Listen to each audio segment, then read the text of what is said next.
နှလုံးသွေးကြောခြင်းယောဂရှိနေပြီလို့သိလိုက်ရတဲ့အခါလှုပ်ရှားသွားလာဖို့တောင်စိုးရိမ်စိတ်ဝင်သွားနိုင်ပါတယ်။ဒါပေမဲ့လေမှန်ကန်ကန်တာလုံးမဲ့ဆိုရင်လေ့ကျင့်ခန်းကအကောင်းဆုံးဆေးတစ်ခွက်ဖြစ်နိုင်ပါတယ်။ဒီနေ့မှာတော့အန်ဒီရေကင်းကင်းနဲ့ကိုယ့်အတွက်အကျိုးအရှိဆုံးဖြစ်အောင်ဘယ်လိုလေ့ကျင့်ခန်းလုပ်ရမလဲဆိုတာကိုအတူတူကြည့်သွားကြပါမယ်။ ဟုတ်ပြီဒီမေခွန်းကယောဂရှိမှန်တိစလူနာရဲ့အစိတ်ထဲမှာပထမဆုံးပေါ်လာတဲ့မေခွန်းတစ်ခုပါကိုလည်းလှုပ်ရှားလိုက်ရင်အခြေအနေပိုဆိုးသွားမလားဆိုတဲ့စိုးရိမ်စိတ်ကရှိနေတတ်ကြတယ်လေဒါဆိုအဖြေကဘာဖြစ်မလဲချိလိုက်အောင်ပါဖြေရမယ်ဆိုရင်တော့လုံးဝလှုပ်လို့ရပါတယ်လှုပ်ကိုလှုပ်တင်ပါတယ်အဓိကတော့ချက်ကတော့ဘလို့လှုပ်မလဲဆိုတာပါပဲလေ့ကျင့်ခန်းကိုဆေးတစ်ခွက်လို့အကျိုးရှိရှိထုံးနိုင်ဖို့အတွက်ဘေးကင်းလုံခြုံရေးစီးမင်းတွေကိုတည်တည်ချာချာနားလည်ထားဖို့လိုပါတယ်အဲ့တော့ပဲကျွန်တော်တို့အဓိကထားပြီးဆက်ပြောသွားမှာပါကဲအခြေခံကနေပဲဆက်လိုက်ကြရအောင်လေ့ကျင့်ခန်းကဒီယောဂကိုဘလို့အကျိုးပြုတယ်လဲဆိုတာကိုနားလည်ဖို့အရင်ဆုံးနှလုံးသွေးကြောခြင်းယောဂဆိုတာဘာလဲနှလုံးကိုဘလို့တက်အောင်မှုရှိနေတယ်လဲဆိုတာကိုရှင်းရှင်းလင်းလင်းသိထားဖို့လိုပါတယ်ဒီလိုမြင်အောင်ကြည့်အောင်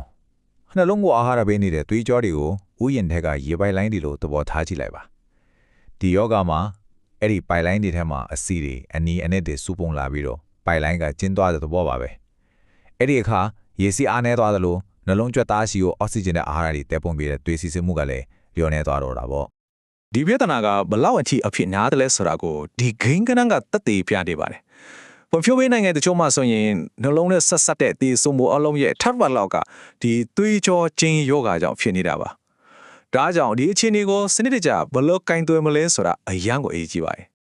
်ပြဿနာကိုနားလည်သွားပြီဆိုတော့အကောင်းဆုံးဖြေရှင်းနည်းဖြစ်တဲ့လေ့ကျင့်ခန်းကြောင့်ကိုစိုက်ကြည့်ကြအောင်လေ့ကျင့်ခန်းလုပ်တာကကိုခန္ဓာကိုဘလို့နေလန်းတွေနဲ့ပြန်ပြီးအားဖြည့်ပေးလဲဆိုတာလေ့လာကြည့်အောင်ပါဒါဆိုပုံမှန်ကိုလက်လှုပ်ရှားမှုလုပ်တာကနှလုံးကျန်းမာရေးကိုတကယ်ပဲဘယ်လိုများတိုးတက်ကောင်းမွန်စေတာလဲသွေးကြောတွေထဲမှာတော့နှလုံးခုန်လုံးမှာတော့ဘယ်လိုပြောင်းလဲကောင်းတွေဖြစ်လာစေနိုင်လို့လ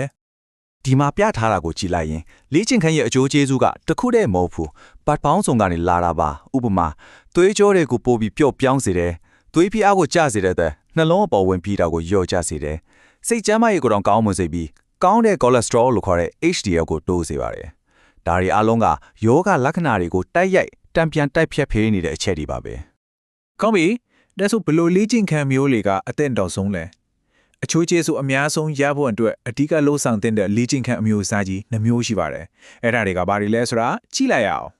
ပထမတစ်ခုကတော့ aerobic လေ့ကျင့်ခန်းမှာလမ်းမြန်းလျှောက်တာစပီးစီရမျိုးပေါ့ဒါကနှလုံးနဲ့စော့ကိုတန်ပါစေပြီးခံနိုင်စွမ်းကိုတိုးစေပါတယ်ဒုတိယတစ်ခုကတော့ကြွသားတံမာရေးလေ့ကျင့်ခန်းမှာဒါကကြွသားတွေကိုတိဆောက်ပေးပြီးဇီဝကမ္မဖြစ်စဉ်ကိုကောင်းမွန်စေပါတယ်ဒီနှစ်ခုကိုမြများတတာပေါင်းဆက်လိုက်မှအကောင်းဆုံးရလဒ်ကိုရရှိမှာပါ aerobic လေ့ကျင့်ခန်းတဲ့ဆိုရင် fit နေရာမှာဆိုတာကိုသုံးပြီးအစီအစဉ်ဆွဲနိုင်ပါတယ် fit ဆိုတာ frequency ဘယ်လောက်မကြာခဏ intensity ဘယ်လောက်ပြင်းထန် time ဘယ်လောက်ကြာကြာနဲ့ type ဘယ်မျိုးစားကိုပြောတာပါဒီစရာရဆိုရင်တပတ်ကို3ရက်ကနေ9ရက်စကားပြောလို့ရသေးတယ်အလဲလက်ပြင်အားနဲ့အနည်းဆုံးမိနစ်30လောက်လုပ်ဖို့အကြံပြုထားပါတယ်ကြွက်သားတမာကြီးလေးချင်းကတကြတော့တပတ်ကို2ရက်3ရက်လောက်ဆိုလုံလောက်ပါတယ်အရေးကြီးတာကကိုနဲ့တော်တဲ့စနစ်ချိန်ကနေ15ချိန်လောက်မနိုင်တဲ့အလေးချိန်ကိုရွေးချယ်ဖို့ပါပဲတကြောပြီးတိုင်းမှာအနည်းဆုံး10မိနစ်လောက်တိတိကျကျအနားယူဖို့မမေ့ပါနဲ့ကြွသားတမာရေးလေ့ကျင့်ခန်းမစခင်မှာတော့အရန်ရေးကြီးတဲ့အချက်3ချက်ရှိပါတယ်ပထမဆုံးaerobic လေ့ကျင့်ခန်းကိုအနည်းဆုံး2ပတ်လောက်ပုံမှန်လုပ်ပြီးသားဖြစ်နေရပါမယ်။ဒုတိယအချက်ကလေ့ကျင့်ခန်းလုပ်နေစဉ်တစ်လျှောက်လုံးကိုယ်နေဟန်ထားမှန်ကန်ဖို့နဲ့တတိယအချက်ကတော့အသက်ရှူမှန်ဖို့ပါပဲ။အလေးမတဲ့အခါအသက်ရှူထုတ်ပြီးဖြန့်ချတဲ့အခါရှူသွင်းရပါမယ်။ကဲဒီတင်ဆက်မှုတစ်ခုလုံးရဲ့အရေးအကြီးဆုံးအပိုင်းကိုရောက်လာပါပြီ။အဲ့ဒါကတော့ဘေးကင်းရေးအကအခွေကြီးအကြောင်းပါပဲ။ဒါကိုတော့အမြဲတမ်းစိတ်ထဲမှာထားရပါမယ်။ဘေးကင်းဖို့ကနံပါတ်1ဦးစားပေးဖြစ်ရပါမယ်။ကိုလိုလိုက်တဲ့လေ့ကျင့်ခန်းတိုင်းကကိုယ့်ကိုအကျိုးဖြူရမှာဖြစ်ပြီ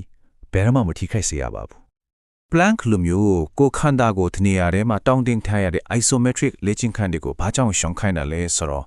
သူတို့ကနှလုံးကြွက်သားပေါ်မှာဖိအားကိုရုတ်တရက်နဲ့တိတိတတ်တာတက်စီလို့ပါပဲ။ဒါဟာအန္တရာယ်ရှိနိုင်ပါတယ်။အကယ်၍နှလုံးခွဲစိတ်မှုလုံးထားတယ်ဆိုရင်ပိုပြီးတောင်တတိထားဖို့လိုပါတယ်။အထူးသဖြင့်ရင်ဘတ်နဲ့ရင်ကျွန်းရိုးကိုဒဏ်ဖြစ်စေမဲ့လေ့ကျင့်ခန်းမှန်သမျှကိုခွဲစိတ်ပြီး2လကနေ3လလောက်အထိလုံးဝရှောင်ကျဉ်တင်ပါတယ်။အတိအကျကိုတော့ကုသပေးတဲ့ဆရာဝန်အဖွဲ့ရဲ့ညွှန်ကြားချက်အတိုင်းပဲလိုက်နာဖို့အရေးကြီးဆုံးပါ။ဒီချက်လက်တွေအားလုံးကိုထိပြီးပြီဆိုတော့